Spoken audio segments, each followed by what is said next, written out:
2019 Dokkum en vandaag de Korenmarkt. Hoeveel handjes heb jij geteld? Nou, alleen maar handjes voor een nummer of na een nummer. Hè? Want ik ben een van de weinige artiesten die niet tijdens een nummer handjes roept. Dan heb ik zo'n bloedhekel aan. Maar ja, hoeveel handjes waren dit? Ik denk een paar duizend, denk ik toch wel, of niet? Er stond helemaal een rammetje vol en lekker meegezongen ook. Het heerlijk publiek. 2019 al een prachtig feestje. Toen op de prachtige, waar was dat ook alweer? Dat is op de, hoe heet het nou? De Zijl? De Zijl, hè? Ja, op de Zijl.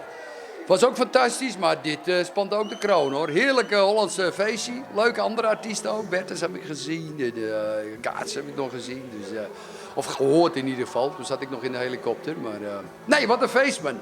Over een helikopter gesproken, wanneer vlieg je terug? Ga je nog hier even in Dokkum logeren? Ik blijf hier eventjes. Ik heb hem snel weer neergezet, want het is hier zo verschrikkelijk gezellig. En het is heerlijk weer om nog even een biertje te drinken. Dus, en morgen schijnt er ook een fantastisch programma te zijn. Ik weet niet wat er morgen allemaal is, maar ja, helaas kan ik er niet bij zijn. Ik heb weer een andere snabbel. Dus ja, misschien leuk voor de mensen uit Friesland. Over 2 weken sta ik in Franeker met een complete big band. Dat is ook wel heel bijzonder. Dus daar kunnen mensen ook komen. 's Middags 2:30. Franeker, brede plaats, ook leuk. Friesland.